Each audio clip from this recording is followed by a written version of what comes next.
Well, I tried to get Anthony Albanese on the program this morning. He was willing to come on and really give it to you, but unfortunately he had a cabinet meeting because we're getting a new central banker. So that is the only reason. But in all seriousness, I mean, you guys go hang on, Laura. You got the name Whinging Pom for a reason, right?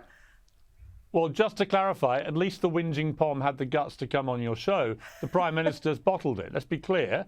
All right, he could have come on and taken me on, but he knows if we got into an extended debate about what happened to Johnny Bairstow, the Prime Minister of Australia would have to eventually issue a national apology for that grotesque incident. So that's why he's bottled it. Well, I don't know about that. Did you like our papers? I mean, your papers are pretty good there in Britain, giving it to you, but I think the Daily Telegraph did a pretty good job here. There's Piers with the dummy in his mouth. Did that upset you? I made a very sweet little baby. Very sweet little baby. But let me tell you, it won't be me spitting my dummy out at the Oval, trust me. Because what you've done, which was such a terrible error of judgment, you've just wound up Ben Stokes. So the best thing I've read in many years was that apparently at Headingley, at the start of that Test match, after what happened at Lord's, Ben Stokes got his men in the dressing room and he said to them all, apparently he's never given a more ferocious, fired-up speech. It bordered on Churchillian.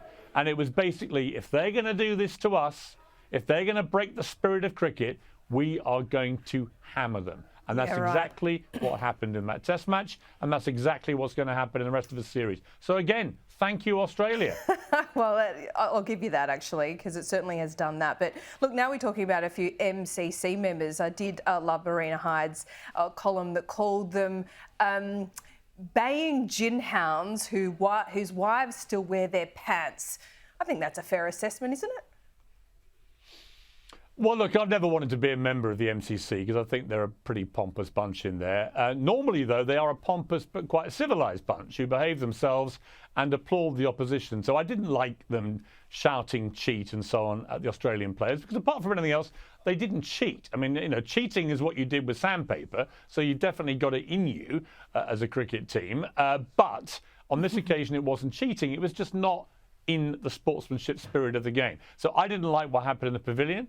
I think we should be above all that because apart from anything else, we behaved about as badly as Australian fans always behave in Australia during an Ashes series, and we never want to be that uncivilised.